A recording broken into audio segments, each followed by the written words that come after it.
والسلام على سيد الأنبياء والمرسلين وعلى آله وأهل بيته طيبين والطاهرين أجمعين وخصوصا على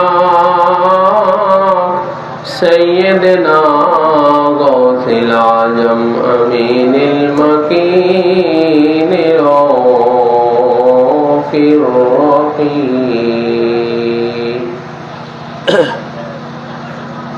أعوذ بالله من الشيطان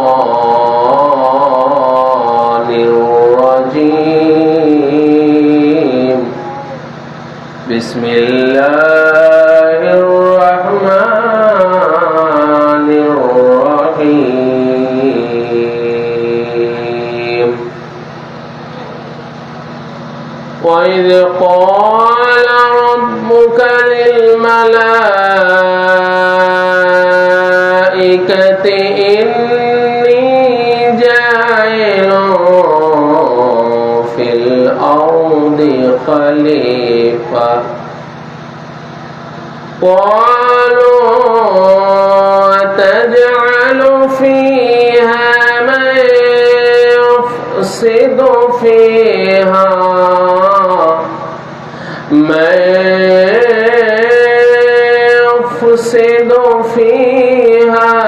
ويسفك الدماء ونحن نسبح بحمدك ونقدس لك قال إني أعلم ما لا تعلمون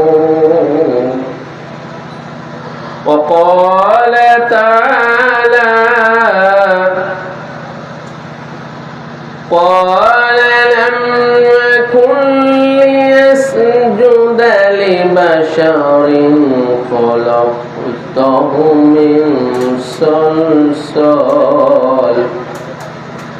خلقته من صلصال من حمأ مسنون صدق الله العلي العظيم وصدق رسوله النبي الحبيب الكريم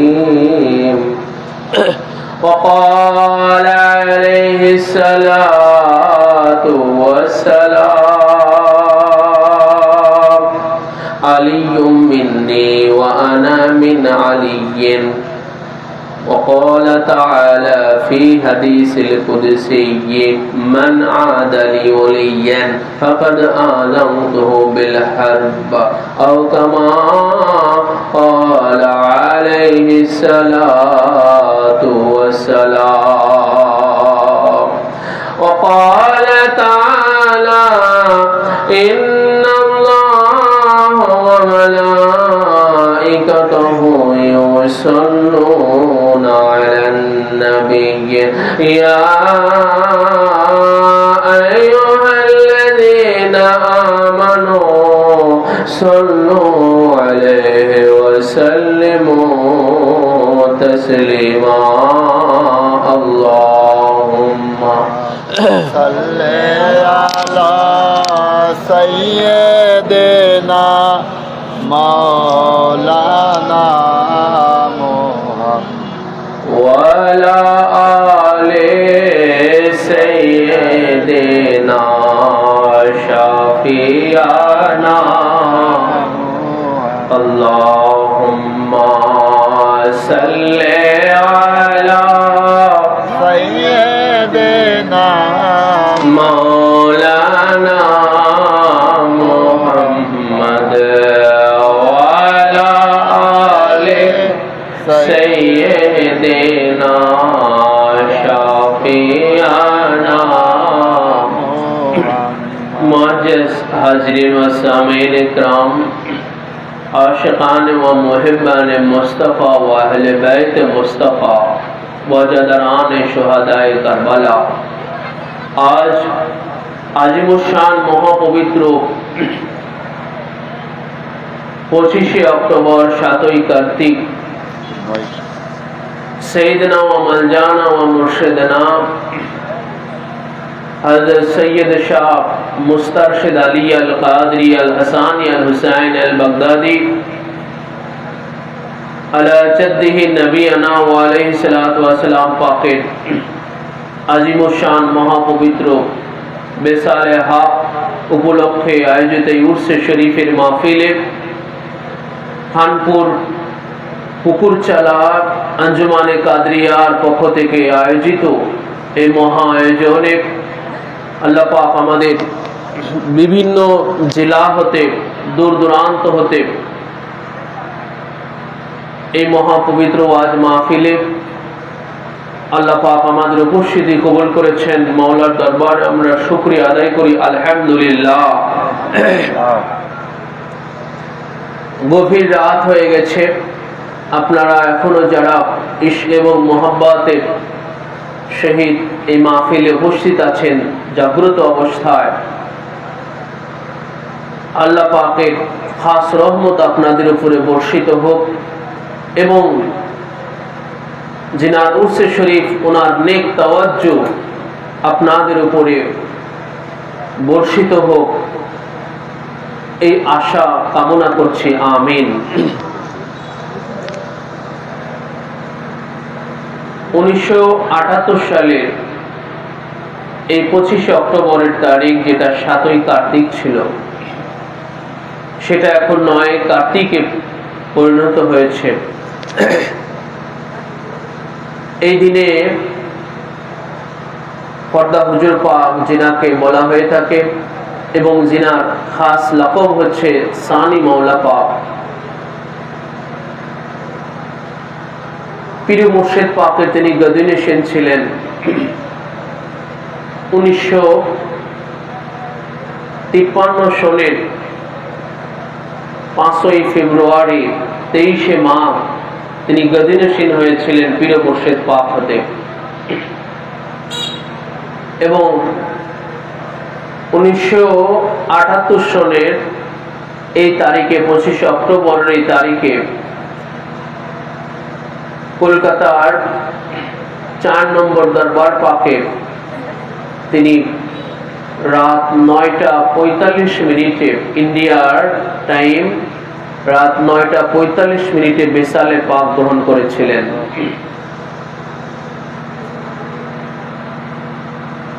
যিনি এক মহান ওলি ছিলেন এবং খোদা তাআলার পক্ষ হতে এই জমিনে খলিফার মর্যাদায় ছিলেন, আল্লাহ পাকের খলিফার মর্যাদায় ছিলেন। এই জন্য যে তিনি মৌলা আলী আলাইহিসসালামের আখাসুল খাস বংশধর ছিলেন, ইমাম হাসান ও হুসাইন আলাইহিসসালামের আখাসুল খাস বংশধর ছিলেন। বিশেষ করে সৈয়দনা মাওলানা আবু মোহাম্মদ মহিউদ্দিন শাইখ আব্দুল কাদের জিলানী আল হাসানী আল হুসাইন আল বাগদাদি আলা জাদ্দিহি নবিয়ানা ওয়া আলাইহিস সালাতু ওয়াস সালাম পাকের গদিনশীন বংশধর ছিলেন। জামানার গওস ছিলেন, জামানার ইমাম ছিলেন, যুগের ওলি ছিলেন, ওলিদের ওলি ছিলেন।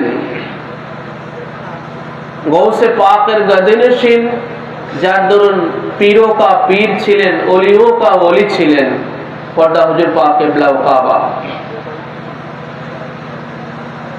জমিনে আল্লাহ পাকের খলিফার মর্যাদায় যিনি থাকেন, তিনি নবী হন, রসুল হন বা ওলি হন,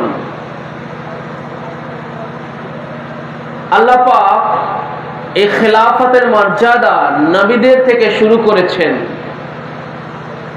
রসুলদের থেকে শুরু করেছেন। এই খিলাফত দান আল্লাহ পাকের প্রতিনিধিত্ব,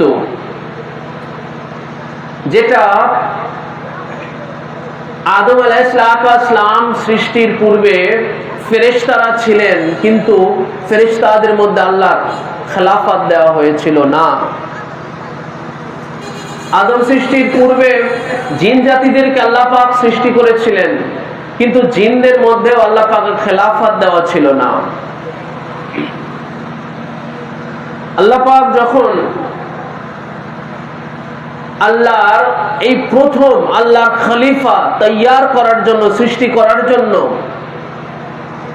যখন ফেরেশতাদের মধ্যে আল্লাহ পাক এই ঘোষণাটা দিলেন, ফেরেশতাদের থেকে আল্লাহ পাক কোনো পরামর্শ চান নাই, ফেরেশতাদের থেকে কোনো মতামত চান নাই যে হে ফেরেশতারা, আমি এবারে জমিনে আমার খলিফা সৃষ্টি করতে চাই, তোমরা কি বলো, তোমাদের পরামর্শ কি, তোমাদের মতামত কি? আল্লাহ পাক এইভাবে কিছু চান নাই।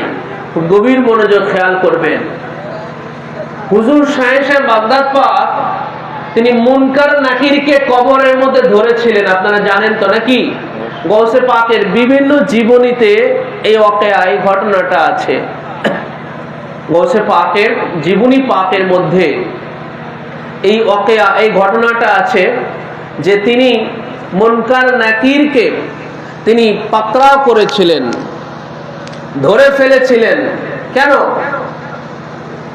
কারণ সূরা বাকারার 29 নম্বর আয়াতে পাক আল্লাহ পাক যখন বললেন, وَإِذْ قَالَ رَبُّكَ لِلْمَلَائِكَةِ إِنِّي جَاعِلٌ فِي الْأَرْضِ خَلِيفَةً। হাবিব আমার স্মরণ করুন সেই সময়ের কথা যখন আপনার প্রভু ফেরেশতাদেরকে বললেন, নিশ্চয় আমি জমিনে খলিফা সৃষ্টি করব। আল্লাহ পাক তার সিদ্ধান্তটা, তার ইচ্ছাটা ফেরেশতাদেরকে জানালেন, ফেরেশতাদের মধ্যে ঘোষণা করলেন। আল্লাহ পাক না ফেরেশতাদের মতামত চেয়েছেন, না ফেরেশতাদের পরামর্শ চেয়েছেন। আল্লাহ নিজেই ইচ্ছা করেছেন, আল্লাহ নিজের ইচ্ছাটা, নিজের সিদ্ধান্তটা আল্লাহ পাক ফেরেশতাদেরকে জানাইলেন যে হে ফেরেশতারা, নিশ্চয় আমি জমিনে খলিফা সৃষ্টি করব। এটা আমার ইচ্ছা, এটা আমার খাহেশ, এটা আমার সিদ্ধান্ত। ফেরেশতারা আল্লাহ পাকের আপত্তি জানালেন। ক্বালু আতাজআলু ফিহা, হে আল্লাহ, আপনি কি ওই জমিনে এমন কাউকে সৃষ্টি করতে চান মাইয়ুফসিদু ফিহা, যারা জমিনে ফাসাদ করবে, বিপর্যয় করবে, সন্ত্রাস করবে, ওয়ায়াসফিকুদ দিমা, এবং যারা ওই জমিনের ভিতরে যারা ব্লিডিং করবে, রক্তারক্তি করবে, রক্ত প্রবাহিত করবে। ওয়ানাহনু নুসাব্বিহু ওয়া নুকদ্দিসু লাক, হে আল্লাহ, আমরাই তো আপনার তাসবিহ পড়তেছি, সুবহানাল্লাহ, আমরাই আপনার তাসবিহ পড়ছি, আমরাই তো আপনার পবিত্রতার ঘোষণা দিতেছি। তখন আল্লাহ পাক বললেন, ক্বালা ইন্নী আ'লামু মা লা তা'লামুন, ফেরেশতারা রে, নিশ্চয় আমি যা জানি এই খলিফা সৃষ্টির মধ্যে যে কি রহস্য আছে, এই প্রতিনিধি আমার খলিফা জমিনে সৃষ্টি করার মধ্যে কি রহস্য আছে, কি নিগূঢ় ভেদ আছে, এটা আমি জানি, যেটা তোমরা জানো না, যেটা তোমরা জানো না, যেটা আমি জানি, যে আমার এই ফেরেশতা সৃষ্টির মধ্যে কি ভেদ আছে, কি রহস্য আছে। আল্লাহ পাক সেই রহস্য, সেই ভেদের একটা নজির দেখালেন যে আদম আলাইহিস সালামকে যখন সৃষ্টি করা হলো, সৃষ্টি করার পরে আল্লাহ পাক ফেরেশতাদেরকে জিজ্ঞাসা করলেন যে হে ফেরেশতা, জান্নাতের মধ্যে বলো তো এইটার নাম কি, বলো এইটার নাম কি, ওইটার নাম কি, ওইটার নাম কি? ফেরেশতারা একটাও বলতে পারে না। তখন আদম আলাইহিস সালামকে আল্লাহ পাক বললেন যে হে আদম, তুমি এগুলোর নাম বলে দাও। তখন আদম আলাইহিস সালাম চট চট করে সবগুলোর নাম বলে দিলেন যে আল্লাহ, এটার নাম এইটা, এটার নাম এই, এটার নাম এই, এটার নাম এই, এটার নাম এই। তখন আল্লাহ পাক ফেরেশতাদেরকে বললেন যে দেখো, আমি কি তোমাদেরকে বলি নাই যে নিশ্চয় আমি যা জানি তোমরা সেটা জানো না। এই জান্নাতের মধ্যে তোমরা লক্ষ লক্ষ বছর এই জান্নাতের মধ্যে বসবাস করতেছো, তাই না? জান্নাতের মধ্যে ফেরেশতারা লক্ষ লক্ষ বছর, হাজার হাজার কোটি কোটি বছর, কোটি কোটি বছর ফেরেশতারা জান্নাতের মধ্যে বসবাস করে আসতেছে, কিন্তু কোনটার নাম কি তারা এখনো জানে না। তা আল্লাহ পাক যখন এই সবে মাত্র তার খলিফাকে সৃষ্টি করলেন, আদমকে সৃষ্টি করলেন, আদম আলাইহিস সালাম সৃষ্টি হয়ে সবকিছুর নাম বলে দিলেন। ভাই, আদম আলাইহিস সালাম সবকিছুর নাম বলে দিলেন, ওনাকে কে শিখালো? অথচ এই ফেরেশতাদেরকে ইবলিস, সেও কিনা লক্ষ লক্ষ বছর জান্নাতের মধ্যে ইবলিস ফেরেশতাদেরকে শিখিয়েছে, পড়িয়েছে, তালিম দিয়েছে, দার্স দিয়েছে, সবকিছু করেছে, কিন্তু ফেরেশতারা কিছুই বলতে পারতেছে না। কিন্তু আদম আলাইহিস সালামকে ভাই কোন ফেরেশতাও শেখায় নাই, কোন জিনেও শিখায় নাই, ইবলিস এত বড় আল্লামা সেও শেখায় নাই, কিন্তু আদম আলাইহিস সালাম সব বলে দিতেছেন, এটার নাম এটা, এটার নাম এটা, এটার নাম এটা, সব বলে দিতেছেন। তো আল্লাহ পাক এই আদম আলাইহিস সালামকে সৃষ্টির পূর্বে তাকে খলিফার মর্যাদা দিয়ে আল্লাহ পাক তাকে সৃষ্টি করলেন, সুবহানাল্লাহ, তাই না? তো এই যে দেখেন ফেরেশতারা আদম আলাইহিস সালামের কাছে খলিফা সৃষ্টির ব্যাপারে আপত্তি জানালেন ফেরেশতারা। আল্লাহ পাক কিন্তু প্রথমে বলেন নাই যে আমি জমিনে আদম সৃষ্টি করব, পহেলা আদম বলা হয় নাই। আল্লাহ পাক পহেলা আদম বলে নাই যে আমি জমিনে আদম সৃষ্টি করব, পহেলা বলেছেন আমি খলিফা সৃষ্টি করব। খুব গভীর মনোযোগ খেয়াল করবেন, কারণ এখানে সাংঘাতিক একটা পয়েন্ট আছে। আজ শুধু এই পয়েন্টটা ভুল বোঝার জন্য, জান্নাতের মধ্যে এই জায়গাটাতে ভুল বোঝার জন্য, এটাকে অস্বীকার করার জন্য, ইনকার করার জন্য, সেই জান্নাত থেকে ইবলিস থেকে শুরু করে আজ পর্যন্ত ইবলিসের অনুসারী যত মোল্লা মৌলবী সাধারণরা যারা আছে, যারা এই তাজিমি সাজদাকে অস্বীকার করে, ঠিক কিনা বলেন? তাজিমি সাজদাকে অস্বীকার করে আজ পর্যন্ত, সেই জান্নাত থেকে শুরু করে ইবলিস থেকে শুরু করে ভাই আজ পর্যন্ত যারা তাজিমি সাজদাকে অস্বীকার করতেছে, ভাই তাজিমি সাজদাকে ইনকার করার পহেলা ব্যক্তি কে বলেন? সবাই বলেন না একটু ভাই, পিছন থেকে বলেন, পিছন থেকে কে? এই তাজিমি সাজদাকে ইনকার করা, এটাকে অস্বীকার করা পহেলা ব্যক্তি কে? ইবলিস। সেই ইবলিসের অনুসরণে আজ পর্যন্ত এই জমিনে হাজারো মোল্লা মৌলবী, হাজারো মুফতি মুহাদ্দিস আর সাধারণ ব্যক্তিত্বরা আছে। সেই ইবলিসের অনুসারে আজ পর্যন্ত ইবলিস যদি ভুল করে থাকে, সেই ভুলের অনুসরণ করে আজ পর্যন্ত এরা, ইবলিস যদি অস্বীকার করেছে, এটাকে আল্লাহ পাক বলেছেন কোরআনুল কারীমের মধ্যে যে ইবলিস এটাকে অস্বীকার করেছে, সেই ইবলিসের অস্বীকার করাটার অনুসরণ করে আজ পর্যন্ত এই মোল্লা মৌলবীরা আজ এই তাজিমের সাজদাটাকে অস্বীকার করতেছে, ঠিক কিনা বলেন? সেই পয়েন্টটা কি দেখেন, যে আল্লাহ পাক আদম আলাইহিস সালামকে যখন সৃষ্টি করবেন, আল্লাহ পাক কিন্তু পহেলা আদম বলেন নাই। পহেলা কি আদম বলেছেন ভাই? পহেলা বলেছেন যে আমি খলিফা সৃষ্টি করতে চাই, আমি খলিফা সৃষ্টি করতে চাই। পহেলা আদম বলা হয় নাই, পহেলা বাশার বলা হয় নাই, পহেলা ইনসান বলা হয় নাই। আল্লাহ পাক পহেলা বলেন নাই যে আমি বাশারকে সৃষ্টি করতে চাই, আমি ইনসানকে সৃষ্টি করতে চাই, আমি আদমকে সৃষ্টি করতে চাই। আল্লাহ পাক এটা পহেলা বলেন নাই, পহেলা বললেন যে আমি খলিফা সৃষ্টি করতে চাই। এটা পহেলা বলেছেন, এই পয়েন্টটা খেয়াল রাখবেন, এটা পহেলা বলেছেন। তারপরেও ফেরেশতারা কি করলো?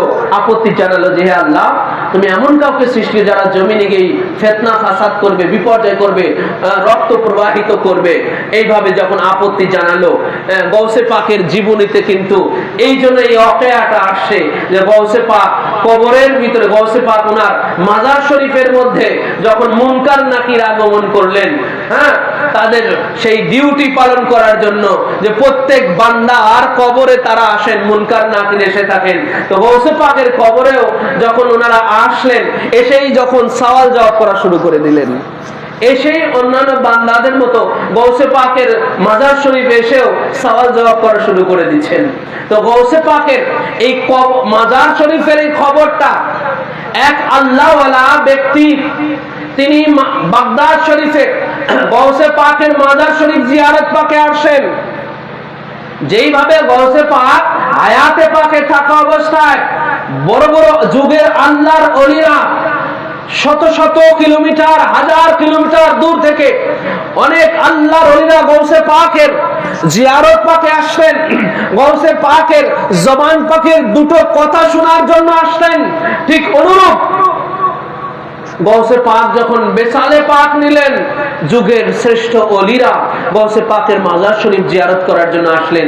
তো এমন এক আল্লাহ ওয়ালা এসেছেন যিনি কাশফুল কুবুরের অধিকারী, উনি কবর যার কাছে খুলে যায় তাকে বলে কাশফুল কুবুর।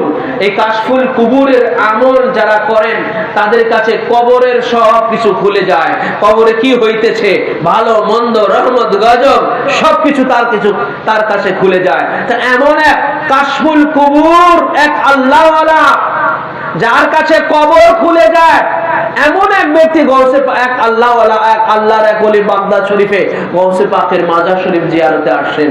মাজার শরীফ জিয়ারতে গিয়ে গৌসে পাকের সাথে এবার ওনার কানেক্ট হয়ে গেছে, ওনার একটা যোগাযোগ হয়ে গেছে।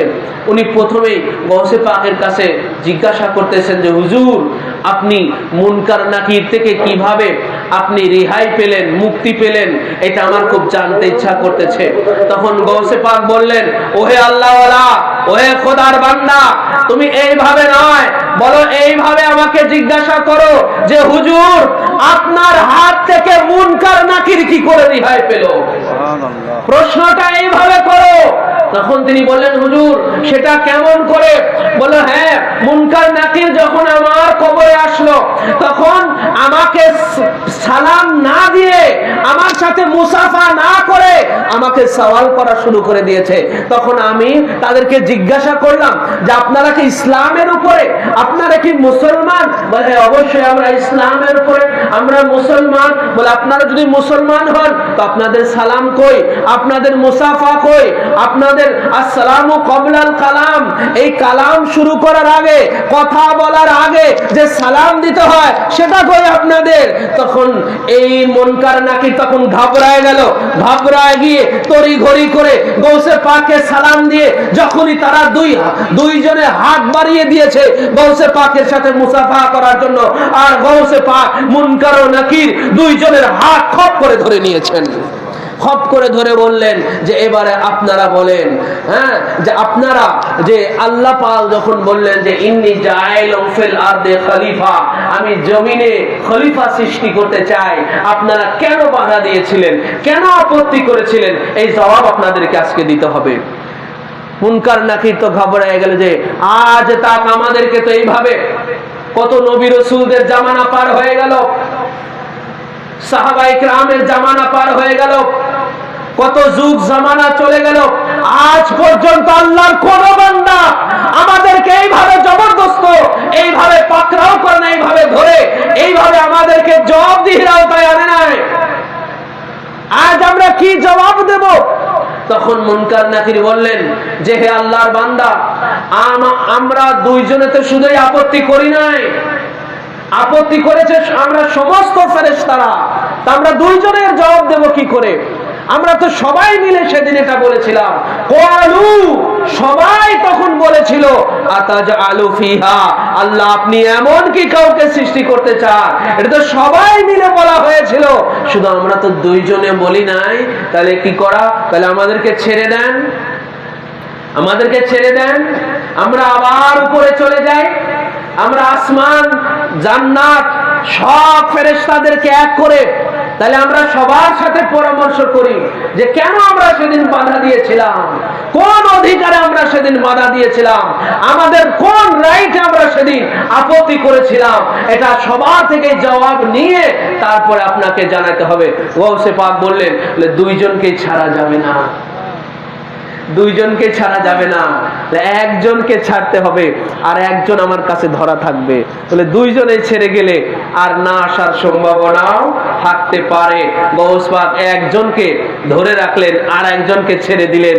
তখন সেই মুনকার অথবা নাকির গিয়ে আল্লাহর দরবারে হাজির হয়ে গেলেন, হে আল্লাহ, আপনার এমন এক বান্দার হাতে আমরা ধরা পড়েছি, লা জবাব হয়ে গিয়েছি, আমরা কোনো জবাব দিতে পারছি না যে কেন সেদিন আমরা কোন অধিকার আসলে আমরা সেদিন বাধা আপত্তি জানিয়েছিলাম।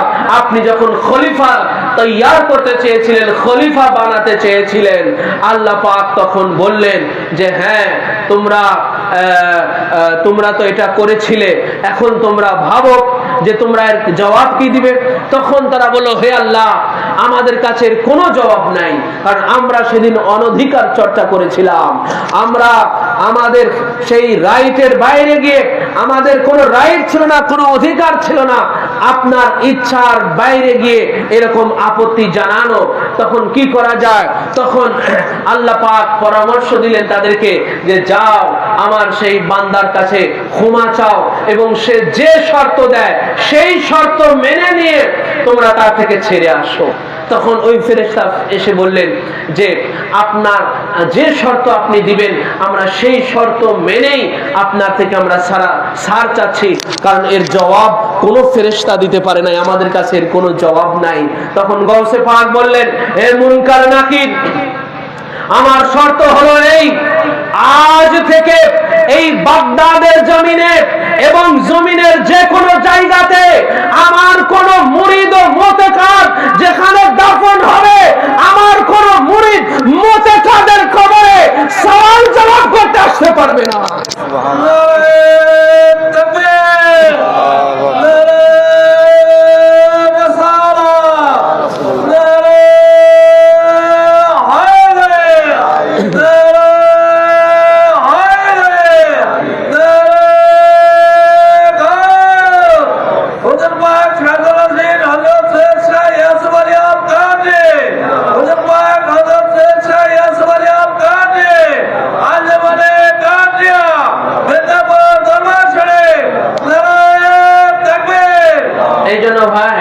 মুনকার নাকির গৌসে পাকের মুরিদের কবরে সওয়াল জবাবের জন্য নয়, জান্নাতের সুসংবাদ দেওয়ার জন্য আসে। সুবহানাল্লাহ, জান্নাতের সুসংবাদ দেওয়ার জন্য আসে, জেনে রাখবেন। কেন? এটা রাসূলুল্লাহ সাল্লাল্লাহু আলাইহি ওয়া সাল্লাম 1400 বছর আগে এটা বলে গেছেন, মাম্মাতা আলা হুব্বি আলে মুহাম্মাদিন বাশশারাহু মালাকুল মাউত বিল জান্নাতি সুম্মা মুনকারুন ওয়া নাকির। সূরাতুশ শূরা 25 পারার 23 নম্বর আয়াতে পাকের এই তাফসিরে দুররে মনসুর, তাফসিরে কবির, তাফসিরে কাশাফের মতো যুগের শ্রেষ্ঠ তাফসির গ্রন্থগুলোর মধ্যে রাসূলুল্লাহ সাল্লাল্লাহু আলাইহি ওয়াসাল্লাম পাকের এই হাদিসে পাক সংকলন করা হয়েছে, এই হাদিসে পাক বর্ণনা করা হয়েছে।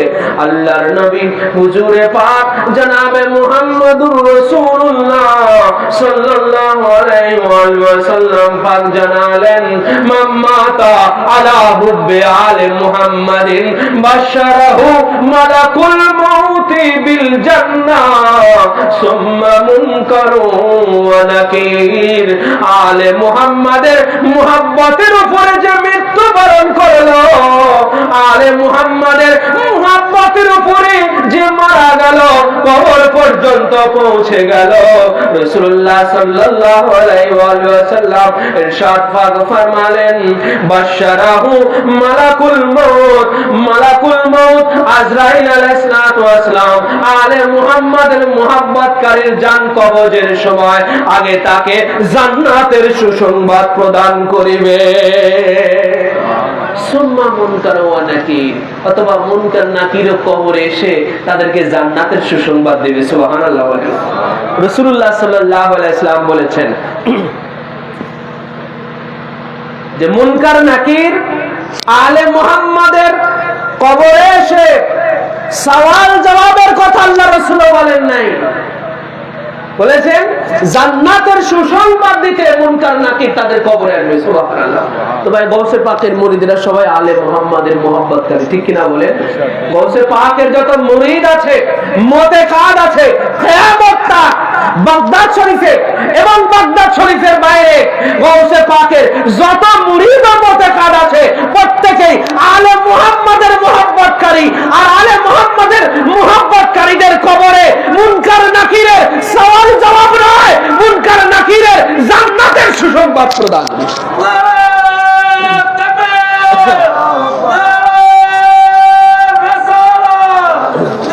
একটু গরম পানি খাওয়ানো যাবে, শুধু গরম পানি।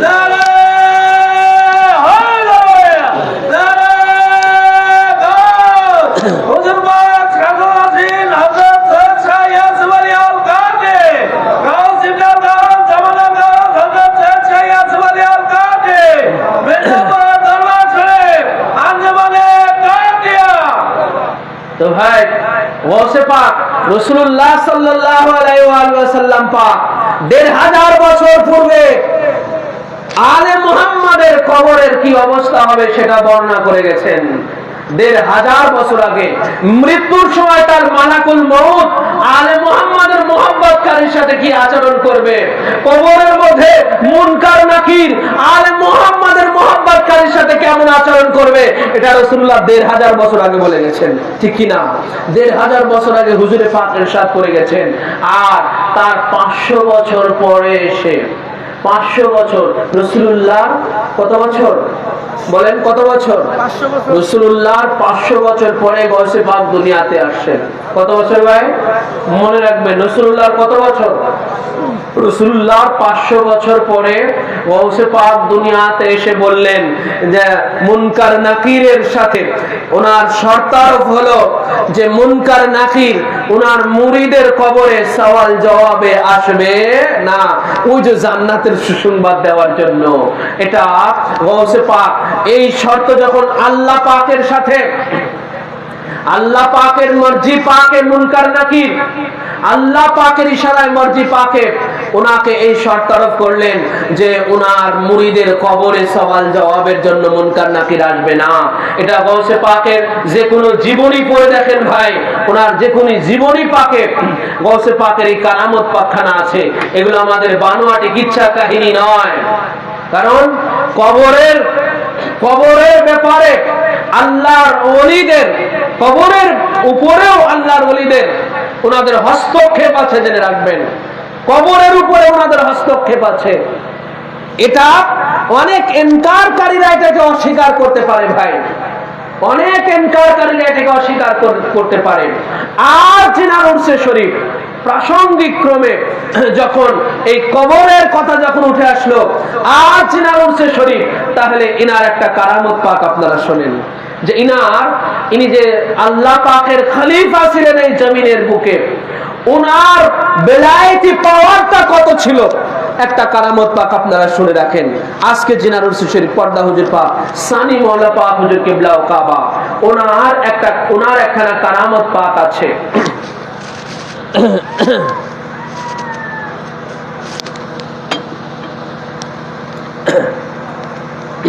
4 নম্বর দরবার পাক কলকাতায়। এটা কার বানানো জানেন? 4 নম্বরটা ভাই কার বানানো জানেন আপনারা? জানেন না? তাহলে জেনে নিন। আজকে জিনার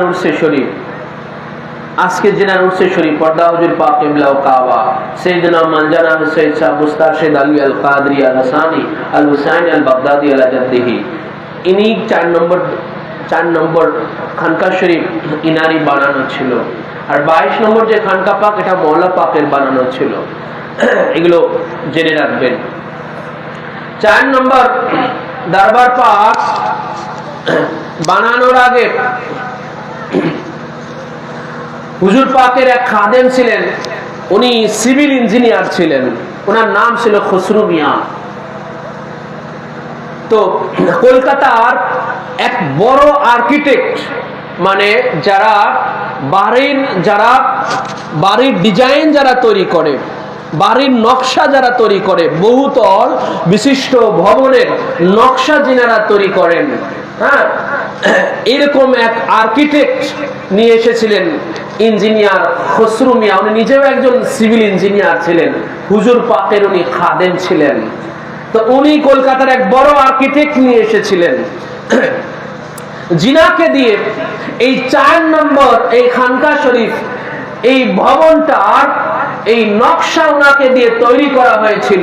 কোথায় পিলার, কোন পিলার কোথায় হবে, কোথায় আপনার ওই ফাউন্ডেশনটা কেমন হবে, গেট বিমটা কোথায় কিভাবে হবে, শর্ট কলমটা কেমন হবে, তারপরে লং কলমগুলো কেমন হবে, এই পুরো ভবনের এই আপনার নকশাটা ওনাকে দিয়ে তৈরি করা হয়েছিল। ওই কলকাতার ওই বড় ওই আর্কিটেক্ট ওনাকে দিয়ে। তখন উনি একটা নকশা তৈরি করে এনে যখন পর্দা হুজুর পাকের সামনে এনে নামালেন, পর্দা হুজুর পাকের সামনে এনে নামালেন 22 নম্বর খানকা পাকে।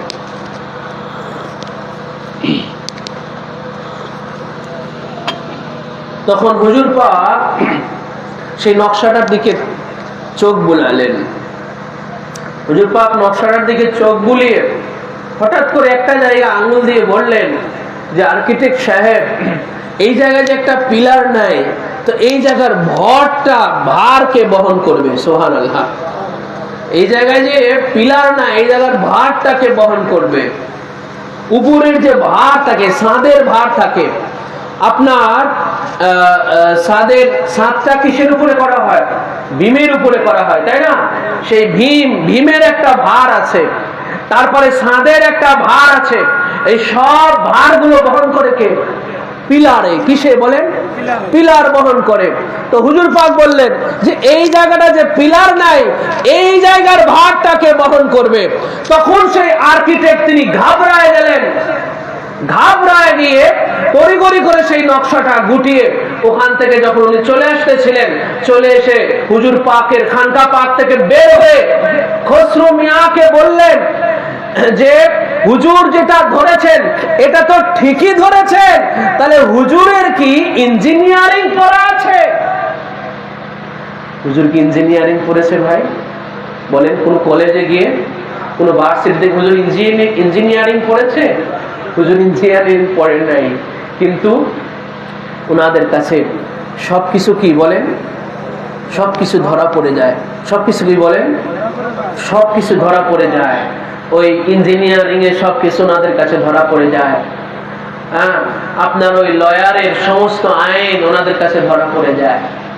লয়ার যারা আইন নিয়ে যারা চর্চা করে, ওই ওনাদের আইন ওনারা যদি নাও পড়েন, আইনের কোনো ডিগ্রি ওনারা না নেন, কিন্তু আইনের সূক্ষ্ম থেকে সূক্ষ্মতম বিষয় ওনাদের কাছে ধরা পড়ে যায়। হ্যাঁ, তো সেই হুজুর পাক যিনি 4 নম্বর দরবার পাক, এই খানকা পাকটা হুজুর পাক তৈয়ার করলেন। তো 4 নম্বর দরবার পাকে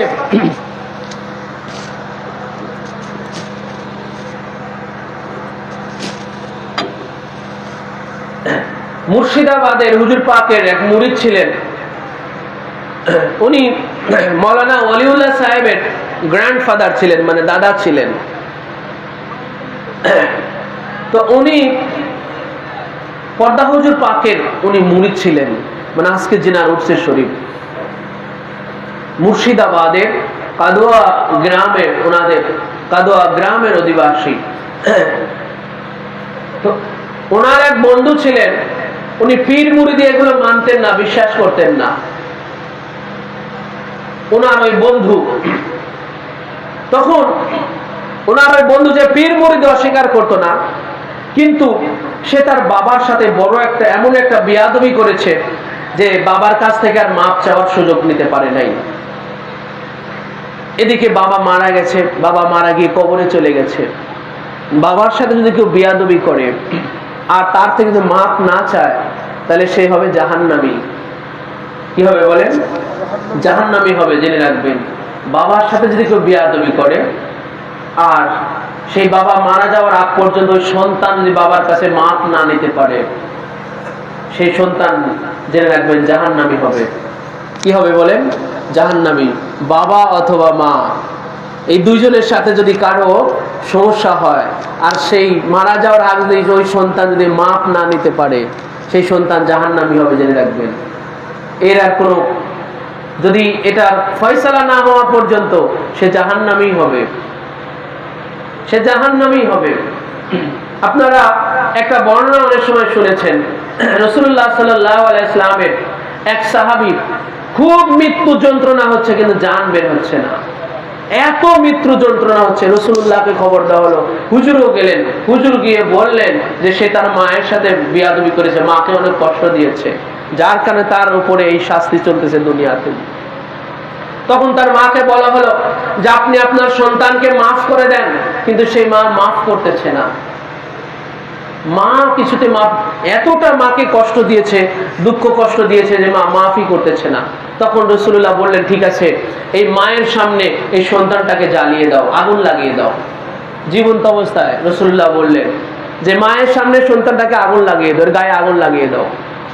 তখন মা সন্তান, মায়ের সামনে সন্তান এর আগুনে জ্বলবে, মা তো সহ্য করতে পারতেছে না, বলে না তাকে আগুনে পুড়িও না। বলে হে মা, আপনি এই দুনিয়ার আগুনে পুড়তে আপনার ছেলে আপনার সামনে পুড়বে, আপনি সেটা মানতে পারতেছেন না, তাহলে সে যখন এই জাহান্নামের আগুনে পুড়বে, এর চারো পাওয়ারফুল আগুনে যখন পুড়বে, তখন সেই মা সেই সাহাবীকে যখন মাফ করে দিলেন, তখন সে আসানের সহিত সে মৃত্যুবরণ করলো, ঈমান নিয়ে সে মৃত্যুবরণ করলো। তো ওই হুজুর পাকের ওই মুরিদের ওই বন্ধু যে তার বাবার সাথে বিয়াদবি করেছে কিন্তু মাপ চাওয়ার সুযোগ নিতে পারে নাই, তার বাবা মারা গেছে, কিন্তু এখন তো সে জাহান্নামী হয়ে মারা যাবে, সেটাও জানতো যে আমি আমার বাবার সাথে এমন বেয়াদবি করেছি কিন্তু আমার মাপ চাওয়া হয় নাই, সেটা জানতো। একদিন সে ঘুমের মধ্যে, স্বপ্নের মধ্যে দেখলো যে এক ব্যক্তি, নুরানি জানোয়ার এক ব্যক্তি, যিনার হাতে এই আপনার এই পাঞ্জাবির এই হাতা অনেক ঢিলা এবং নুরানি জানোয়ার চেহারা, যিনার চেহারা মুবারক থেকে যেন নূরের ছটা ঝলসে যাচ্ছে, এমন চেহারাদারি এবং নুরানি জানোয়ার এক মহাপুরুষ, উনি উনার বাবাকে কবর থেকে উঠালেন। স্বপ্নের মধ্যে উনি দেখতেছেন, হুজুর পাকের ওই মুরিদের বন্ধু, উনি স্বপ্নের মধ্যে দেখতেছেন যে উনি উনার বাবাকে কবর থেকে উঠালেন ওনার সামনে। কবর থেকে উঠানোর পরে বললেন যে এই যে আপনার ছেলে যে আপনার সাথে বিয়াদবি করেছে, কিন্তু সে আপনার থেকে মাপ চাওয়ার সুযোগ পান নাই, আপনি মারা গিয়েছেন, এবারে আপনার এই সন্তানটা জাহান্নামী হয়ে মারা যাবে, সে জাহান্নামী হবে, আপনি কি এটা চান? বলে না, আমি তো এটা চাই না। বলে তাহলে আপনি আপনার ছেলেটাকে আপনি মাফ করে দেন। আর ওই ছেলেটাকে ওনাকেও বলতেছে যে আপনি আপনার আব্বার কাছ থেকে মাফ চেয়েলেন, নাহলে আপনি জাহান্নামী হবেন।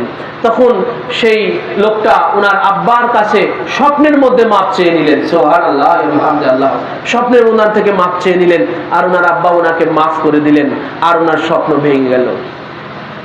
ওনার স্বপ্ন যখন ভেঙে গেল, উনি তখন খুব ঘাবড়ায় গেলেন, তখন যে এই স্বপ্ন কি বাস্তব? যদি বাস্তব না হয় তাহলে তো আমি সত্যি সত্যি জাহান্নামী। তখন ওনার ভিতরে একটা পরিবর্তন আসলো। উনি কোন পীর সাহেবের কাছে কখনো যেতে পছন্দ করতেন না, কোন পীরকে উনি পছন্দ করতেন না, মানতেন না এগুলো। তখন উনি হুজুর পাকের এই মুরিদের কাছে বলেন যে বন্ধু, আমি তোমার পীর সাহেবের কাছে যেতে চাই। তখন উনি বললেন যে তুমি তো কোনো পীর মুরিদ এগুলো পছন্দ করো না, কোনো পীর সাহেবের কাছে যাওয়া তো তুমি পছন্দ করো না, তো তুমি কি করে যেতে চাও? বলে হ্যাঁ, আমি যেতে চাই, আমি নিজের ভিতরে আমার একটা পরিবর্তন হয়েছে, আমি তোমার পীর সাহেবের কাছে যেতে চাই।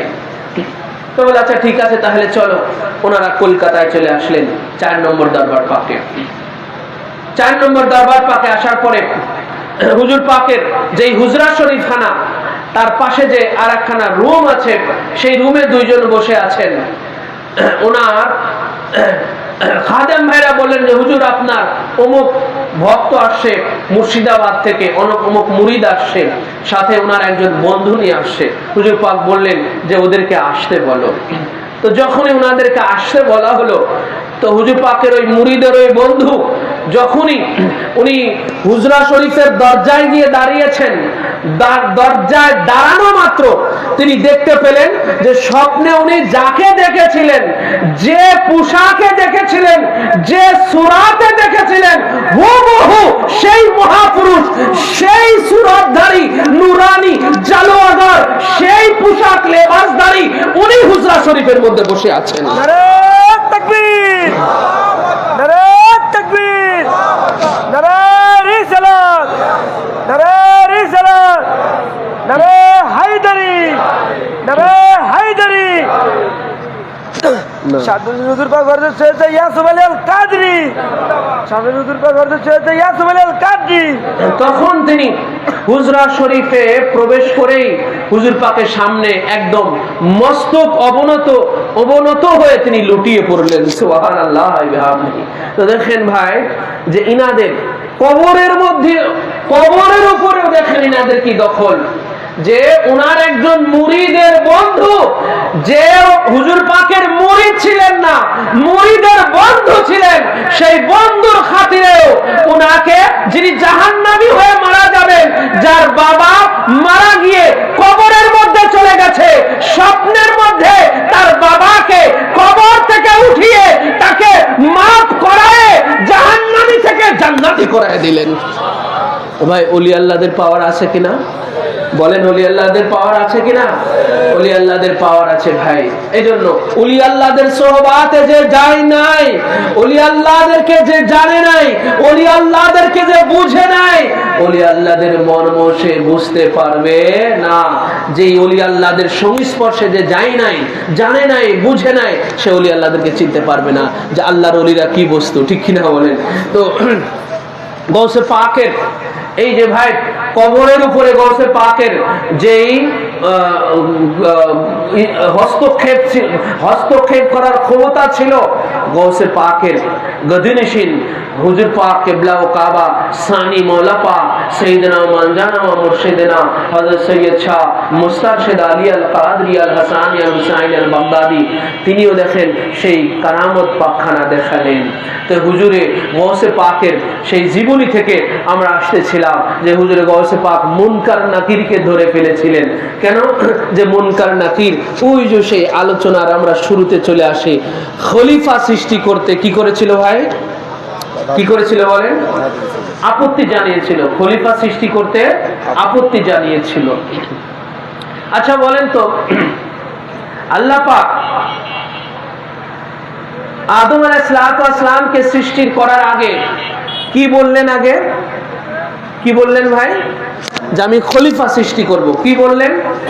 খলিফা সৃষ্টি করব। আল্লাহ পাক বাশার বলেন নাই। কি বলেন নাই? বাশার বলেন নাই, ইনসান বলেন নাই, আদম বলেন নাই। কিন্তু সেই খলিফা কাকে সৃষ্টি করা হলো? আদমকে। সেই খলিফা কাকে সৃষ্টি করা হলো? আদমকে। তো আল্লাহ পাক কি আগে আদমের কথা বলেছেন নাকি আগে খলিফার কথা বলেছেন? কোনটা বলেন? আগে খলিফার কথা বলা হয়েছে, আগে আদম না। এই জায়গাটাতেই খুব গভীর ভাবে বুঝবেন, এটাকেই খুব গভীর ভাবে বুঝবেন। কারণ আল্লাহ পাক স্পষ্ট জানালেন যে যখন আমি আদমকে আমার খলিফার মর্যাদা দিয়ে সৃষ্টি করলাম, হে ফেরেশতারা দেখে নাও, হে জমিনবাসীরা দেখে নাও, যে আমার খলিফার মর্যাদা নিয়ে সৃষ্টি হয়, জমিনে যে আমার খলিফার মর্যাদা প্রাপ্ত হয়, তার জন্য এই তাজিমি সেজদা নিবেদিত হয়ে যায়।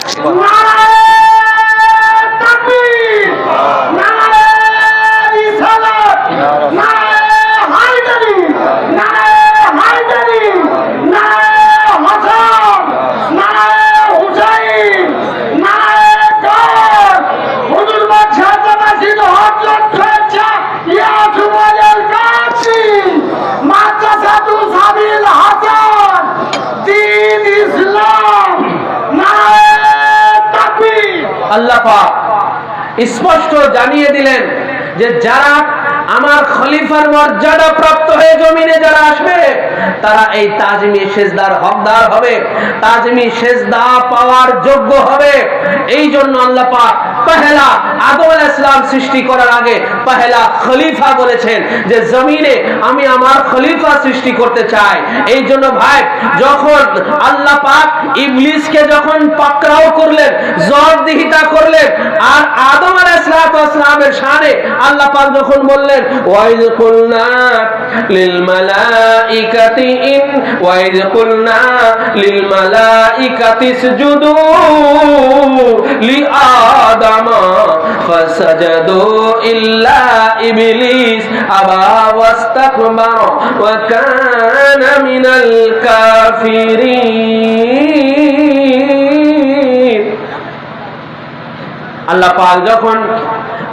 পাক যখন বলেন আমি যখন সমস্ত ফেরেশতাদেরকে বললাম হে ফেরেশতারা তোমরা আদমকে সিজদা করো, সবাই আদমকে সাজদা করলো, শুধু ইবলিসে করলো না, আবার সেটাকে অস্বীকার করলো, ওয়াস্তাকবারা সে অহংকার করলো। কি করলো বলেন? অহংকার করলো। ওয়া কানা মিনাল কাফিরিন আর সে কাফেরদের অন্তর্ভুক্ত হলো। আল্লাহ পাক ইবলিসের এই দুইটা সমস্যার কথা বলেছেন। কয়টা বলেন? দুইটা। একটা হলো আবা আর একটা হলো ওয়াস্তাকবারা।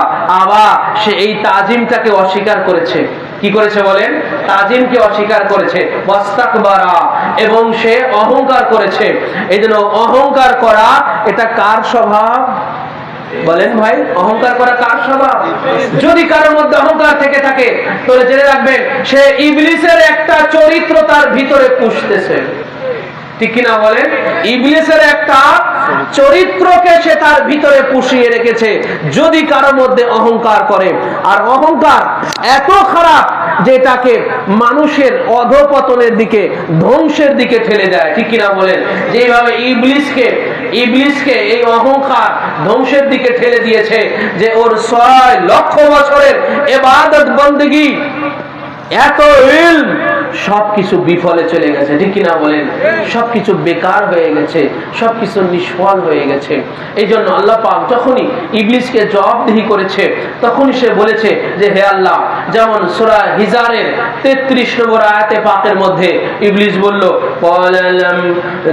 লাম আকুন লিয়াসজুদা লিবাশার খলাকতাহু মিন সালসালিন মিন হামাইন মাসনুন।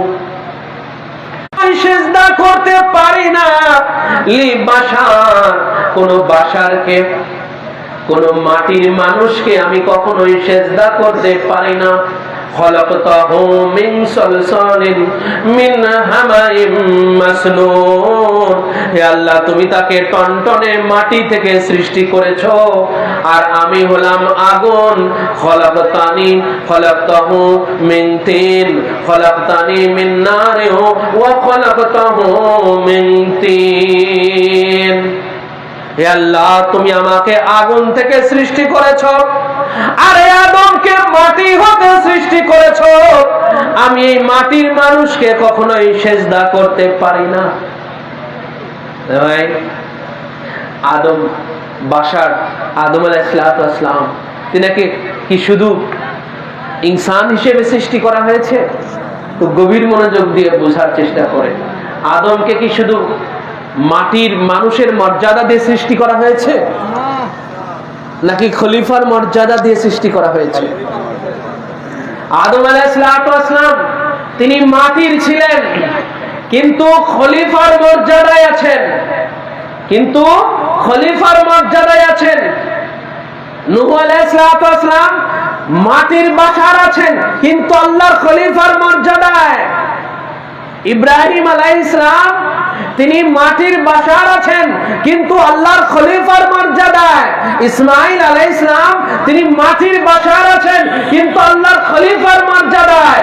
ঈসা আলাইহিস সালাম, ইউসুফ আলাইহিস সালাম, মূসা আলাইহিস সালাম, আল্লাহ পাকের तमाम নবী এবং রাসূল, तमाम নবী নবী এবং রাসূল শুধু মুহাম্মাদুর রাসূলুল্লাহ সাল্লাল্লাহু আলাইহি ওয়াসাল্লাম ব্যতীত, অর্থাৎ আদম আলাইহিস সালাম থেকে ঈসা আলাইহিস সালাম পর্যন্ত तमाम নবী এবং রাসূল মাটির বাশার ছিলেন, কিন্তু আল্লাহর খলিফার মর্যাদায়। ঠিক কিনা বলেন?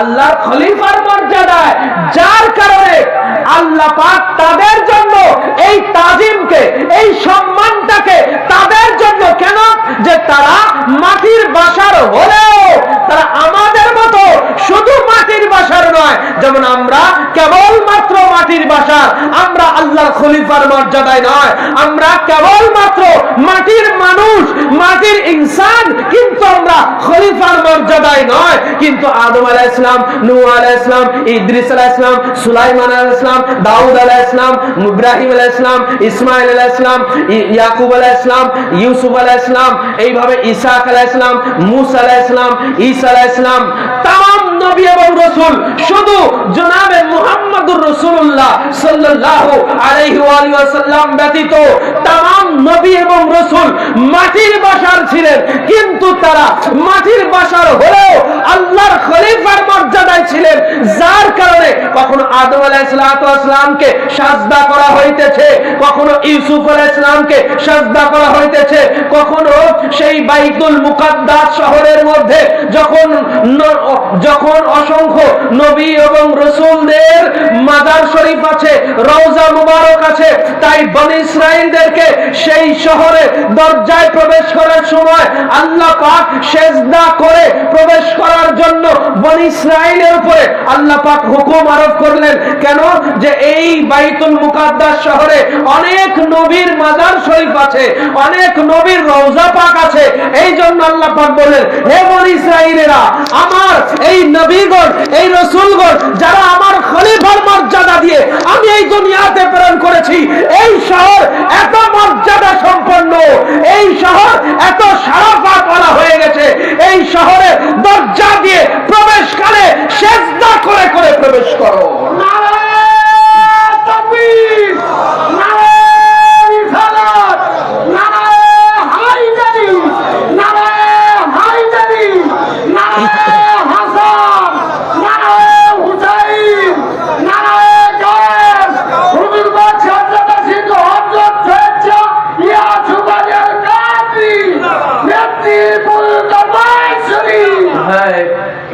ইবলিস বলল, আল্লাহ আমি মাটির বাশারকে তো আমি সিজদা করতে পারি না, মাটির মানুষকে আমি সিজদা করতে পারি না।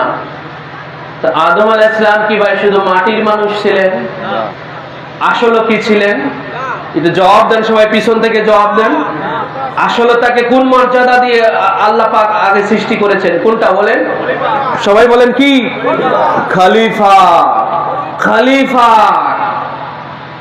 এই খলিফার মর্যাদা দিয়ে, খলিফার মর্যাদা নিয়ে যিনি এই জমিনে আসেন, আল্লাহ পাক যাকে জমিনে প্রেরণ করার জন্য সৃষ্টি করেন, তিনি ওই সম্মানের হকদার হন, তিনি ওটার উপযুক্ত হন।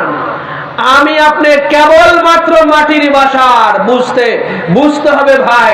কারণ এই ইবলিস এই বুঝায় ভুল করেছে, এবং বুঝায় ভুল করে সে জেনে বুঝে সে এটাকে অস্বীকার করেছে। কি করেছে বলেন? অস্বীকার করেছে। আজও যারা এই সাজদায়ে তাজিমিকে ইনকার করে, এটাকে অমান্য করে, আজ আমরা লক্ষ্য করছি যে এই মেদিনীপুর দরবার শরীফের আমাদের অনেক ভালো ভালো সাচ্চা পীর ভাই বোনদের ছেলেমেয়েরাও, সন্তান সন্ততিরাও এই তাজিমে সেজদার বেলায় ভুল বুঝে যাচ্ছে। ঠিক কিনা বলেন? ভুল বুঝতেছে।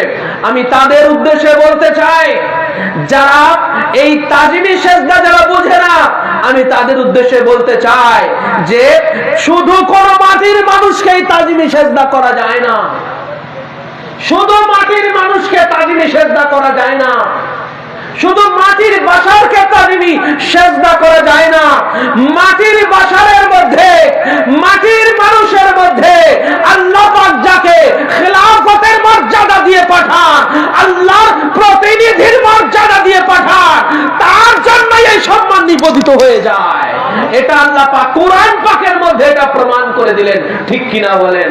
কুরআন পাকের মধ্যে আল্লাহ পাক এটা প্রমাণ করে দিলেন যে দেখো আমি আদমকে টনটনে মাটি থেকে আমি সৃষ্টি করেছি, কিন্তু তাকে সৃষ্টি করার আগে যখন আমি তার খেলাফতের মর্যাদা দিয়েছি, তখন আমি তাকে সৃষ্টি করা মাত্রই আমি সমস্ত ফেরেশতাদেরকে বললাম এবারে তোমরা আদমকে সিজদা করো। কেন?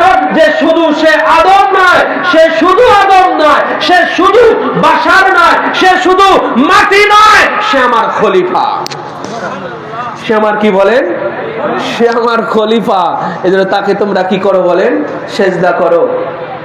আরে ভাই, এর আগে ফেরেশতারা ছিল, ফেরেশতাদের মধ্যে আল্লাহর কোন খলিফা ছিল? জিনদের মধ্যে আল্লাহর কোন খলিফা ছিল? এই জন্য জিনদের এই ইবলিস, সে তো জিনের জাত। ইবলিস কি বলেন? জিনের জাত।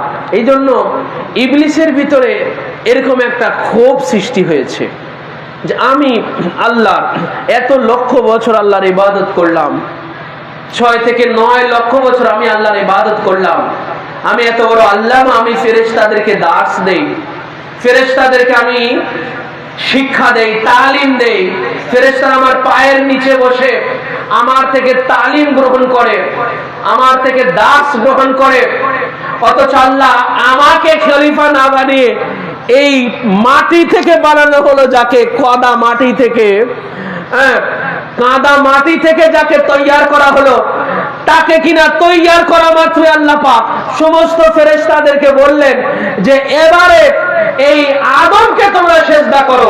এই জন্য দেখেন ইবলিসের অহংকারটা ভাই কি জন্য হলো? অহংকারটা কেন হলো? ওর মধ্যে এমন এক আক্রোশ, এমন এক ক্ষোভের সৃষ্টি হয়েছে যে আমি এটার হকদার ছিলাম, আসলে আমি না এটার হকদার হব, ফেরেশতারা না আমাকে সিজদা করবে, কারণ আমি ওদের টিচার, আমি ওদের টিচার, আমি ওদের টিচ দেই, আমি ওদের তালিম দেই, আমি ওদের শিক্ষক, ওরা না আমাকে সিজদা করবে, আমি না এই খলিফার মর্যাদা পাবো। অথচ কিনা আল্লাহ পাক হুট করে কাদা মাটি থেকে একটা কিছু বানিয়েই তার ভিতরে রূহ ফুৎকার করে এবারে সব ফেরেশতাদেরকে বলল যে তোমরা একে সিজদা করো। এবারে আমি সিজদা করলাম না, আল্লাহ পাক এবারে আমারে জবাবদিহিতা করতেছে, মা মানা আকা আনতাসজুদা, কে তোমাকে নিষেধ করলো এই আদমকে সিজদা করতে? তোমাকে নিষেধ করলো কে? ইবলিস। তোকে কে নিষেধ করলো? তুই কেন আদমকে সিজদা করলি না?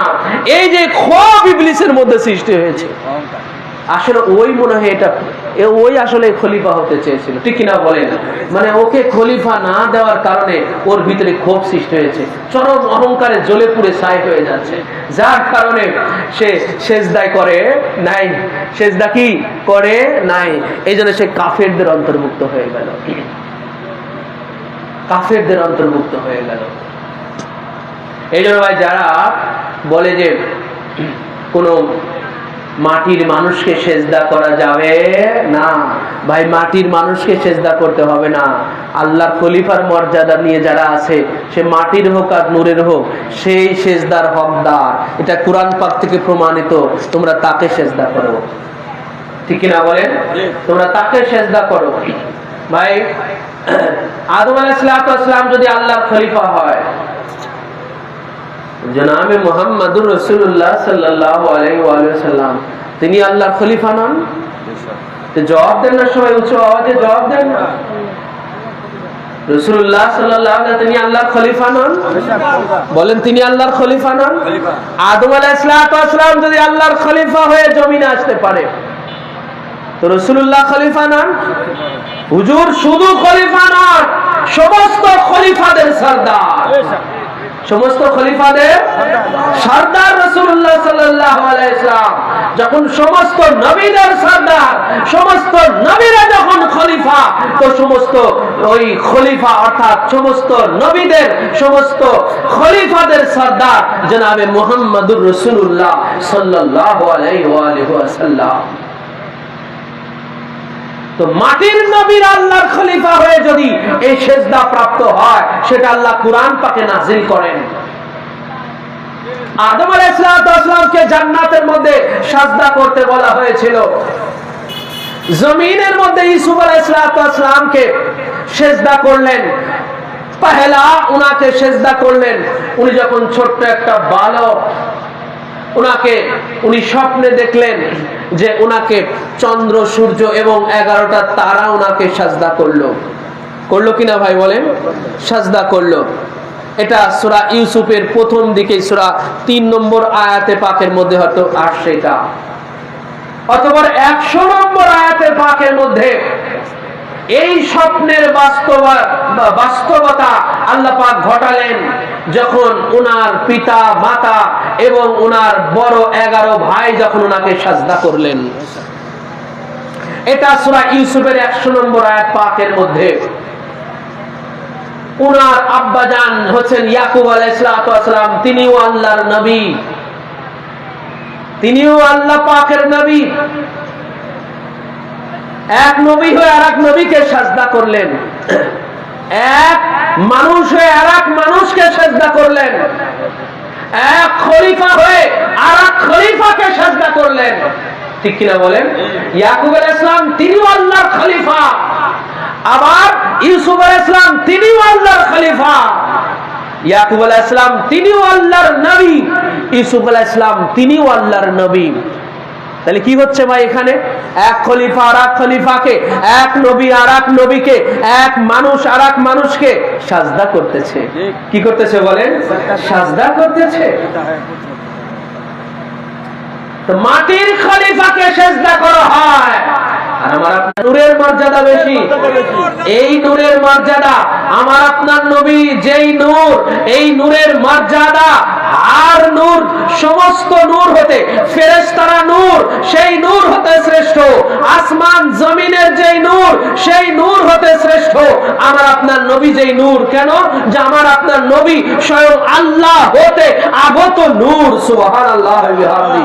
আমার আপনার নবী হচ্ছেন আল্লাহ হতে আগত যেই নূর, সেই নূর। এই নূরের সাথে কারো মিসাল নাই।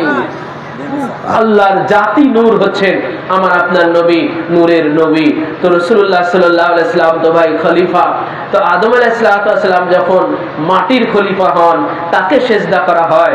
ইউসুফ আলাইহিস সালাম যখন মাটির খলিফা হন, তাকে সেজদা করা হয়। আর আমার আপনার নবী তামাম খলিফাদের খলিফা, তামাম নবীদের নবী, এবং যিনি নূরে খোদা, আল্লাহ হতে আগত নূর, আল্লাহর খলিফার মর্যাদা নিয়ে নয়, শুধু আল্লাহর সমস্ত খলিফাদের সরদারের মর্যাদা নিয়ে যখন দুনিয়াতে এসেছেন, ভাই তার জন্য এই সম্মান হবে না? তার জন্য সম্মান নিবেদিত হবে কি হবে না? মোল্লারা আজও বুঝলো না এটা। ঠিক কিনা বলেন? মোল্লারা আজও বুঝলো না। তিরমিজি শরীফ 2য় খণ্ডের 202 পৃষ্ঠার মধ্যে আসছে রাসূলুল্লাহ সাল্লাল্লাহু আলাইহি ওয়াসাল্লামের বয়স যখন মাত্র 15 বছর।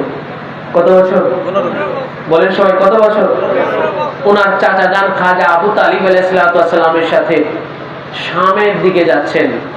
এই বণিক কাফেলা, ব্যবসায়ী একটা কাফেলা মক্কা থেকে রওনা হয়েছে শামের উদ্দেশ্যে, সিরিয়ার উদ্দেশ্যে। ওনার চাচা জান খাজা আবু তালিব আলাইহিস সালামের সাথে যাচ্ছেন। পথের মধ্যে ইহুদিদের এক ধর্মযাজক, এক রাহেব, তার বাড়ির পাশ যখন যাচ্ছে, সেই ধর্মযাজক সে তার বাড়ি থেকে বের হয়ে আসছে, বের হয়ে কাফেলার মধ্যে আসলো। কাফেলাতে এসে রাসূলুল্লাহর হাত ধরলেন। সুবহানাল্লাহ বলেন। রাসূলুল্লাহর হাত ধরে বললেন যে হাযা সাইয়্যিদুল আলামিন, হাযা রাসূল রাব্বিল আলামিন, এবং হাযা ইউবাসুল্লাহু রাহমাতাল লিল আলামিন। ইনি হচ্ছেন তামাম জগতের সরদার, ইনি হচ্ছেন রব্বুল আলামিনের রাসূল, রাসূল রব্বিল আলামিন, এবং আল্লাহ পাক ইনাকে রহমাতুল লিল আলামিন করে প্রেরণ করেছেন। কয়টা কথা বলা হলো বলেন? কয়টা? সাইয়্যিদুল আলামিন, রাসূল রব্বিল আলামিন, আর হচ্ছে রহমাতুল লিল আলামিন। এই তিনটা ভবিষ্যৎবাণী করলেন ওই ইহুদিদের ধর্মযাজক যখন রাসূলুল্লাহর বয়স 15 বছর। নবুয়ত এখনো ঘোষণা হয় নাই। নবুয়ত এখনো কি হয় নাই বলেন? ঘোষণা হয় নাই। ওনার চাচা জানের সাথে যাইতেছেন ব্যবসায়ী কাজে সিরিয়ার দিকে। ইহুদিদের এক ধর্মযাজক, এর আগেও মক্কার এই কাফেলা যখন এখান দিয়ে গিয়েছে, সে এই কাফেলার দিকে কখনো ফিরেও তাকায় নাই।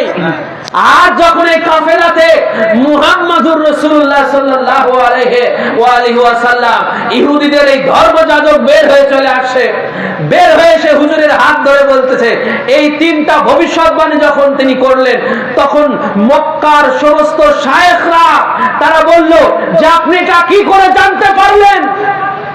আমরা তো জানি ইনি মুহাম্মদ ইবনে আব্দুল্লাহ। আজ 15 বছর ধরে আমরা শুধু এটাই জানি যে ইনি মুহাম্মদ ইবনে আব্দুল্লাহ, ইনি আব্দুল্লাহর পুত্র মুহাম্মদ। আর আপনি বলছেন যে ইনি तमाम জগৎ সমূহের সৈয়দ নেতা, ইনি রব্বুল আলামিনের রাসূল, ইনি রহমাতুল লিল तमाम জগৎ সমূহের ইনি রহমত। আপনি এটা কি করে জানতে পারলেন? কি করে আপনি এটা জানলেন? তখন তিনি বললেন যে আপনারা যখন এই উপত্যকা দিয়ে আসতেছিলেন, এই এলাকা দিয়ে আসতেছিলেন, আমি তখন লক্ষ্য করলাম এই এলাকার এমন কোনো পাথর ছিল না, এমন কোনো গাছ ছিল না যা ইনাকে সেজদা করে নাই।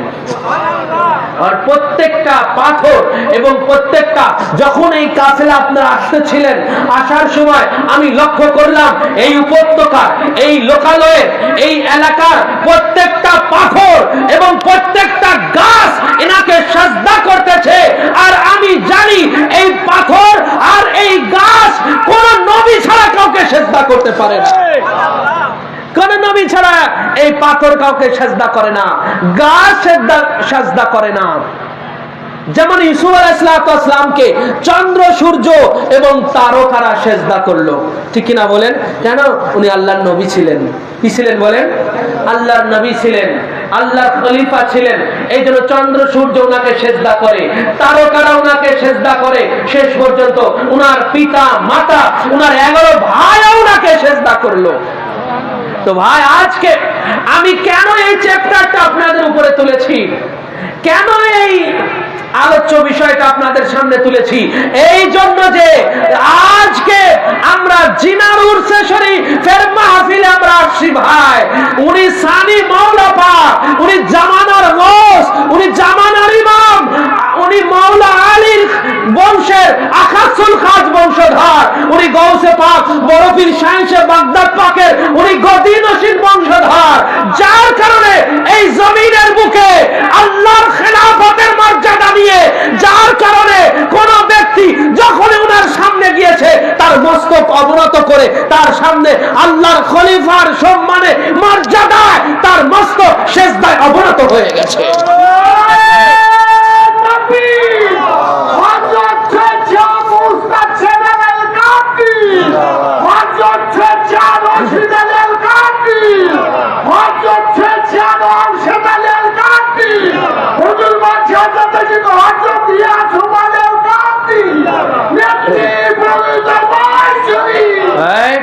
এনারা আমাদের মতো বাশার নয়, এটা বুঝতে হবে। এনারা আমাদের মতো বাশার নন। আদম আলাইহিস সালাম বাশার, কিন্তু আমাদের মতো বাশার নন, ঠিক কিনা? ইউসুফ আলাইহিস সালামও বাশার, কিন্তু আমাদের মতো বাশার নন। ইয়াকুব আলাইহিস সালামও বাশার, কিন্তু আমাদের মতো বাশার নন। আর হুজুরে পাক তিনি বাশারের মতোই না, সুবহানাল্লাহ, তিনি বাশারের মতোই না, তিনি হচ্ছেন নূরে খোদা, আল্লাহ পাক। এবার আসেন সূরা মুমিনুন এর 24 নম্বর আয়াতে পাক দেখেন আল্লাহ পাক কি বলতেছেন। فقال الملأ الذين كفروا من قومه ما هذا إلا بشر مثلكم يريد أن يتفضل عليكم। দেখেন কারা নবীদেরকে কারা আমাদের মতো বাশার বলেছে? কোন মুমিন ব্যক্তি কখনো নবীদেরকে আমাদের মতো মানুষ বলে না। পূর্ববর্তী নবীদেরকেও কারা আমাদের মতো বাশার বলেছে? দেখেন ভাই, আজও আমাদের নবী পাকের উম্মতের মধ্য থেকে এক শ্রেণীর আলেমেরা আমাদের মতো বাশার বলে, ঠিক কিনা বলেন? আমাদের মতো বাশার ভাবে এবং তারা বলে থাকে, এই আকীদা বিশ্বাস তারা রাখে। কিন্তু আল্লাহ পাক বলতেছেন ফাকালাল মালাউল্লাযীনা কাফারু, যে যারা কাফের সম্প্রদায়, কি বলেন আল্লাহ? কি সম্প্রদায় বলেন সবাই? কি সম্প্রদায়? নাকি মুমিন সম্প্রদায়? আল্লাহ মুমিন বলেছেন না কাফের বলেছেন? ফাকালাল্লাযীনা কাফারু, যারা কাফের সম্প্রদায়, মিন কওমিহি, প্রত্যেক নবীর কওম হতে, প্রত্যেক নবীর সম্প্রদায় হতে, উম্মত হতে নিশ্চয়ই যারা কাফের সম্প্রদায়, তারাই শুধু বলেছে মা হাযা ইল্লা বাশার, বলে ইনি মানুষ ছাড়া আর কিছুই না। ঠিক না বলেন? ইনি মানুষ ছাড়া আর কিছুই না। তাদের নবুয়তকে যখন অস্বীকার করেছে, তারা বাশার শব্দটা ব্যবহার করেছে। যিনি তো কেবলমাত্র বাশার, ইনি আমাদের মতোই মানুষ, তিনি আবার নবী হলো কি করে? ঠিক কিনা বলেন? তো দেখেন, আমাদের নবীকে যারা নূর মানে না, নবী মানে কিন্তু নূর মানে না, ঠিক কিনা? যেই মোল্লারা আমাদের নবী পাককে নবী মানে, নবী হিসেবে স্বীকার করে যে তিনি নবী ছিলেন, কিন্তু নূর মানে না। নূর মানে কেন বলে? তিনি আমাদের মতোই মানুষ ছিলেন। এটা বলে কি বলে না বলে? এই জন্য ভাই, এই যে নবীদেরকে বাশার বলে তাদেরকে অসম্মান করা, এটা সর্বপ্রথম ইবলিসে বলেছে। কে বলেছে বলেন? সর্বপ্রথম ইবলিসে বলেছে, জেনে রাখবেন। ইবলিস আদম আলাইহিস সালামকে শুধু বাশার ভেবেছে, খলিফা হিসেবে মানে নাই। খুব গভীর মনোযোগ, খুব সূক্ষ্ম বিষয়, বুঝবেন? এটা খুব সূক্ষ্ম বিষয়।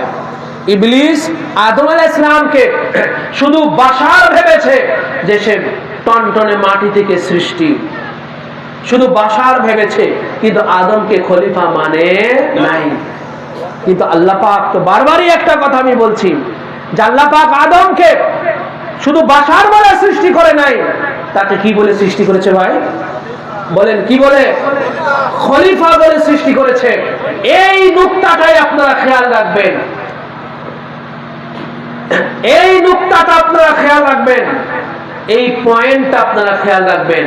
কোরআন হাদিসের এত রেফারেন্স আপনাদের জানার দরকার নাই, এই পয়েন্টটা শুধু খেয়াল রাখবেন ভাই, যে কেন আদম আলাইহিস সালামকে সেদিন সাজদা করার কথা বলা হয়েছিল? কারণ তিনি মূলত আল্লাহর খলিফা ছিলেন।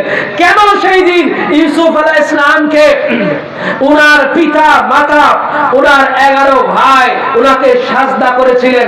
কারণ উনি ওই আল্লাহর খলিফার মর্যাদাতে ছিলেন।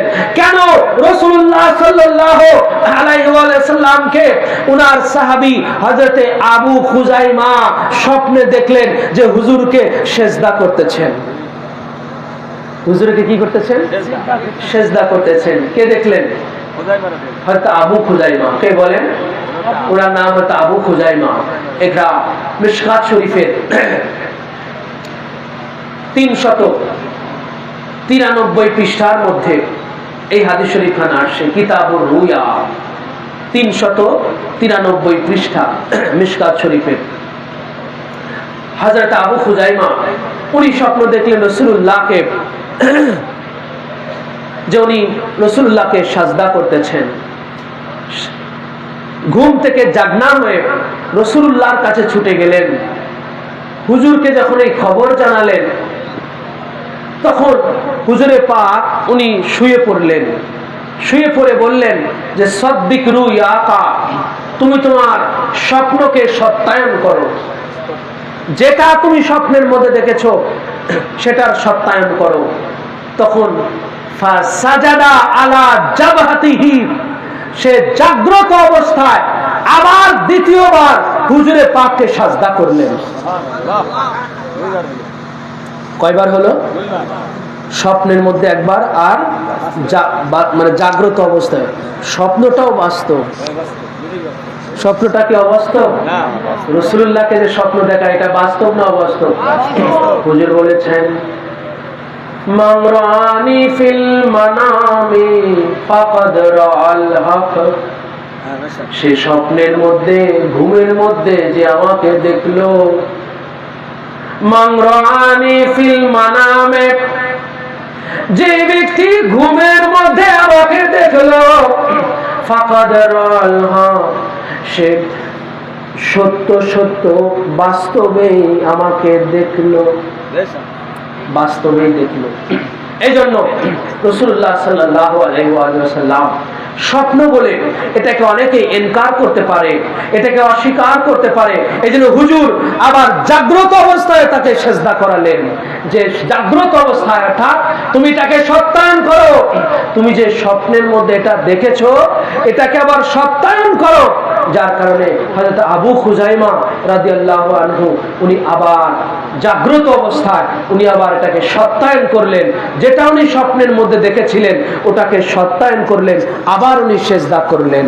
এই জন্য ভাই রাসূলুল্লাহ সাল্লাল্লাহু আলাইহি ওয়াসাল্লাম এটার সবচেয়ে বড় হকদার ছিলেন, সবচেয়ে বড় উপযুক্ত ছিলেন। এই সাজদায়ে তাজিমি পাওয়ার সবচেয়ে বড় হকদার ছিলেন আমার আপনার নবী। কেন? সমস্ত খলিফাদের সর্দার আমার আপনার নবী। ওই নবীর বংশে খানদানে মওলা আলী আলাইহিস সালাতু ওয়াস সালাম, ইমাম হাসান ও হুসাইন আলাইহিস সালাতু ওয়াস সালাম, এনারা প্রত্যেকে আল্লাহর খলিফার মর্যাদা নিয়ে দুনিয়াতে। মওলা আলী আল্লাহর খলিফার মর্যাদা নিয়ে দুনিয়াতে। কেন? যে এই খেলাফত বলে নবুয়াতের দরজা বন্ধ হয়েছে, কিন্তু খেলাফতের দরজা কি বন্ধ হয়েছে? বলেন, খেলাফতের দরজা বন্ধ হয়েছে? নবুয়াত খতম হয়েছে, কিন্তু খেলাফত খতম হয় নাই। নবীদের মধ্যে যেইভাবে খেলাফত চালু ছিল, ওলিদের মধ্যেও সেইভাবে খেলাফত চালু, বেলায়েতের মধ্যেও খেলাফত চালু। তো মওলা আলী হচ্ছেন ফাতেহে বাবে বেলায়েত, বেলায়েতের দ্বার খুলনে ওয়ালা। মওলা আলী বেলায়েতের দ্বার খুলনে ওয়ালা, উনার থেকে বেলায়েত শুরু হলো। তো আল্লাহ পাক নবী রাসূলদের মধ্যে যেইভাবে খেলাফতটাকে চালু রেখেছিলেন, এই বেলায়েতের মধ্যেও সেইভাবে আজ তাক কিয়ামত পর্যন্ত এই খেলাফত চালু থাকবে। এই জন্য নবুয়তের মধ্যে যেইভাবে খেলাফত চালু ছিল, নবীদের জন্য যেইভাবে এই সাজদায়ে তাজিমি নিবেদিত ছিল, এই বেলায়েতের মধ্যেও মাওলা আলী থেকে গৌসে পাক পর্যন্ত, গৌসে পাক থেকে গৌসে পাকের গদিনশীন সানি মাওলা পাক পদ্মা হুজুর পাক পর্যন্ত যে এই বেলায়েত, এই বেলায়েতের মধ্যেও সেইভাবে খেলাফত যখন আল্লাহ পাক জারি রেখেছেন, প্রত্যেক বেলায়েত জারি খলিফাও এই সেজদায়ে তাজিমির হকদার ছিলেন। সুবহানাল্লাহ।